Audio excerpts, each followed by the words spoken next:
Hello viewers, আপনাদের শুভেচ্ছা click and টেকের পক্ষ থেকে।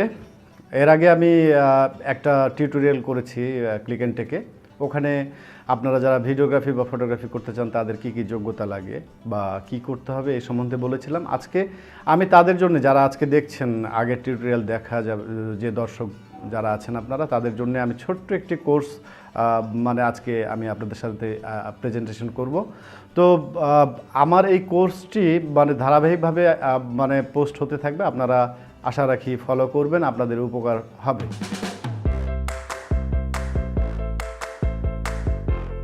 আজকে আমি বলতে চাই যে যারা ফটোগ্রাফি বা ভিডিওগ্রাফি করতে চান তাদের আসলে কি প্রথম আপনাদের কি করা উচিত। প্রথম হচ্ছে, আপনাদের যদি একটা ডিএসএলআর ক্যামেরা থাকে বা ডিএসএলআর ক্যামেরা নাই, আপনার হাতে একটি স্মার্টফোন আছে, সেই ডিভাইসটা সম্বন্ধে জানা, আসলে এটা কিভাবে ছবি ওঠে। আমি ধরে নিই আজকে আমার হাতে একটা যে ডিএসএলআর আছে, single lens reflex camera, DSLR digital. তো এটার পার্ট প্রথমভাবে 3টি পার্টে আমরা ভাগ করি: লেন্স, অ্যাপারচার, শাটার আর রেকর্ডিং চেম্বার বা ইমেজ সেন্সর যেটা বলা হয়, বডি। ডিএসএলআর ক্যামেরায় অনেক পার্ট থাকে আপনার, বা ভিডিও ক্যামেরা আমরা যেগুলিতে শুটিং করি অনেক পার্ট থাকে। লেন্সের পার্ট থাকে, বডির পার্ট থাকে, কালার ব্যালেন্স থাকে, এক্সপোজার থাকে, এক্সপোজারের আবার অনেকগুলো ভাগ থাকে। এই সম্বন্ধে কোর্সগুলো আমি ধীরে ধীরে আলোচনা করব। আপনার হাতে স্মার্টফোন আছে, আপনি ছবি তুলবেন। প্রথম যে 3টি জিনিস জরুরি: কম্পোজিশন জ্ঞান বা শর্ট সাইজ, আপনার দরকার হচ্ছে এক্সপোজার, আপনার ছবির ব্রাইটনেস কেমন হবে সেটা ঠিক করা, আর 2 হচ্ছে ফোকাস, সাবজেক্টকে স্বচ্ছ রাখা। এই 3টি জিনিস আপনারা খেয়াল করবেন যে কিভাবে এই 3টা জিনিস মেনটেন আপনারা করতে পারেন।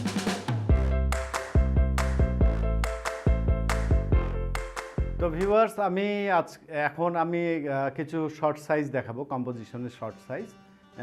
এইটা দেখানোর, এই যে টোটালটা দেখানোর কারণ হচ্ছে, এটা হচ্ছে এক্সট্রিম লং শট।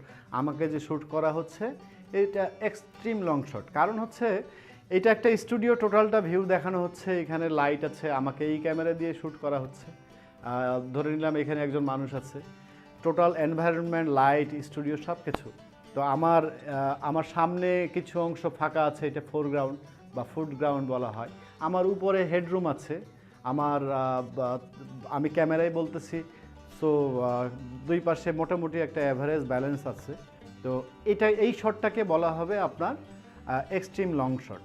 এখন যে শটটা দেখতে পাচ্ছেন, আমার ঠিক পায়ের কিছু পরে অংশ ফুটগ্রাউন্ড, আর আমার হেডরুমও কমে গেছে, জায়গাটাও কমে গেছে। আমাকে মূলত প্রায়োরিটি দেওয়া হয়েছে, কারণ আমি সাবজেক্ট এই অংশটার। এর আগের শটে ছিল টোটাল স্টুডিওর সব কিছু দেখানো, আমাকে একটা ক্যামেরা ছিল, ওটা এক্সট্রিম লং শট।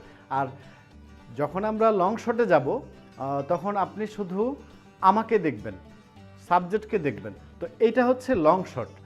তো এই লং শট নেওয়ার সময় শুধুমাত্র সাবজেক্টের ছবি থাকবে। এখন আপনারা যে শটটা দেখতে পাচ্ছেন, আমার হাঁটুর ঠিক একটু নিচে বা গোড়ালির উপরে, আর মাথার উপরে হেডরুম আরও কমে গেছে। তো এইটাকে বলা হয় মিড লং শট। এখন যে আমি শটটাতে আছি সেটা হচ্ছে আমার নাভির থেকে একটু নিচে, কোমর থেকে একটু উপর থেকে আমার হেডরুম দেওয়া আছে অল্প। তো এটাকে বলা হয় মিড শট। এর আগে আমরা এক্সট্রিম লং, তারপরে মিড লং, এরপরে আসলো মিড শট। ভিউয়ার্স, এখন যে শটটি দেখছেন এটি হচ্ছে মিড ক্লোজ শট। কবজির একটু উপর থেকে আমার যতখানি দেখা যাচ্ছে হেডরুম আছে, তো এটাকে বলা হয় মিড ক্লোজ শট। এখন যে শটটি দেখছেন আপনারা, এটি ক্লোজ শট। শোল্ডারে একটু নিচ থেকে আমার হেডরুম দেওয়া আছে, এটাকে ক্লোজ শট বলা হয়। আপনারা যখন ক্লোজ শট নেবেন তখন এই মাপটা ফলো করবেন। এখন যে শটটি দেখছেন এটা বিগ ক্লোজ শট। আমার চিনের একটু উপরে এবং আমার মাথায় হেডরুম নাই, আমার চুলের অংশ কাটা আছে। তো এটাকে বিগ ক্লোজ শট বলা হয়। এইটি শট সাধারণত যে সময় ব্যবহার করা হয় ফেসিয়াল এক্সপ্রেশন নেওয়ার সময়। দেখা যায় যে কেউ হাসতেছে, কেউ খুব খুশি, বা কেউ কান্না করছে, চোখের পানি পড়তেছে, এইরকম সময় মুভমেন্টগুলোতে এই ধরনের বিগ ক্লোজ শট ইউজ করা হয়। তো আপনারা যখন বিগ ক্লোজ শট নেবেন এইরকম শটটা ফলো করবেন। এখন আপনারা যে শটটি দেখতেছেন এটি হচ্ছে এক্সট্রিম ক্লোজ শট। হয় চোখের ক্লোজ বা সাধারণত সাবজেক্টের খুব ক্ষুদ্র কিছু অংশ দেখানো হলে, দেখা যাচ্ছে চোখের কিছু শট, ঠোঁটের কিছু শট, তারপরে বা ঘড়ি পরে আছে সেটার শট, বা অর্নামেন্টস পরে আছে কোনো সাবজেক্ট, কোনো অর্নামেন্টস পরে আছে সেটার শট যদি খুব ক্লোজভাবে নেওয়া হয় সেটাকে এক্সট্রিম ক্লোজ শট হিসেবে বলা হয়।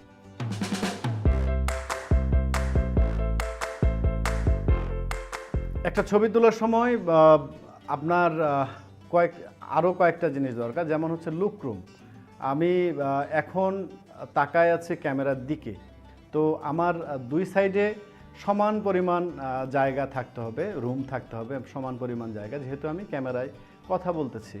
আমি যদি এইদিকে একটু তাকাই, তখন আমার লুকরুম বলতে আমার ফ্রেম সাইজটা এইদিকে বেশি থাকবে, আর আমার পিছন সাইডটা, যেটাকে বলা হয় ব্যাকরুম, আমার পিছন সাইডে কম থাকবে। আমি যখন এই সাইডে লুকরুমটা বড় করব, মানে একটা মানুষ দেখা যাচ্ছে যে আমি এই দিকে হেঁটে যাচ্ছি, বা আমার ডিরেকশনটা আমার এই দিকে, তখন আমরা সব সময় এই সাইডটা বেশি রাখবো, এটাকে বলা হয় লুকরুম।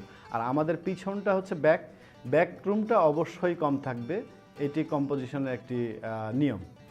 তারপরে আসে হচ্ছে হেডরুম। আমার মাথার উপরে কিছু অংশ দেখেন যে খালি অংশ আছে, এটাকেই হেডরুম বলা হয়। হেডরুম কিছু কিছু শটে আমরা দেই না। বিগ ক্লোজ শটে দেখা যাচ্ছে যে আমার চিন থেকে এই মানে চুল পর্যন্ত এই জায়গাটা রাখা হয় না, শুধুমাত্র ফেসিয়াল এক্সপ্রেশন দেখানোর জন্য আমার হেডরুম দেওয়া হয় না। এটা বিগ ক্লোজ শটের ক্ষেত্রে আমরা হেডরুম দেই না। তো আশা করি আমার এই ছোট্ট কোর্সটি আপনারা ফলো করবেন। আর একটা টিপস দিই আপনাদের, যারা ভিডিওগ্রাফি করতে চান তাদেরকে বলি, আপনারা প্রতিদিন মিনিমাম 1 ঘন্টা মিউজিক শুনবেন, গান শুনবেন। তো গান শুনলে যেটা হয়, প্রত্যেকটা মানুষ রিদমে চলে। আমাদের অনেক শট হয়, ট্র্যাকিং শট হয়, আমাদের জুম করতে হয়, জুম ব্যাক করতে হয়। তো আপনারা মিউজিক ভিডিও শ্যুট করা বা যে কোনো কিছুই শ্যুট করার সময় রিদম দরকার হয়। রিদম সেন্সটা আনার জন্য আপনারা গান শুনবেন, অবজারভেশন করবেন, টিভি দেখবেন তারা শটটা কিভাবে করে। তো গান শুনলে যেটা হয় যে শরীরের মধ্যে রিদম চলে আসে। একটা গান হচ্ছে রবীন্দ্রসঙ্গীত, ওইটাতে আপনি কীরকম জুম করবেন, বা একটা ব্যান্ড মিউজিক হচ্ছে সেটাতে আপনারা কীরকম মানে জুম করবেন, মানে জুম রিদমটা কীরকম থাকবে, এটা আপনার মধ্যে ধীরে ধীরে চলে আসবে। তো আপনাদের ছোট টিপস, এটা গান শুনলে মানুষের ভালোই লাগে, সবসময় ভালো লাগবে, তবে আপনারা নিয়ম করে 1 ঘন্টা গান শুনবেন। তো ভালো থাকবেন, সুস্থ থাকবেন। ক্লিক এন্ড টেককে আপনারা ফলো করবেন, সাবস্ক্রাইব করবেন, শেয়ার করবেন, আর কমেন্টস করবেন।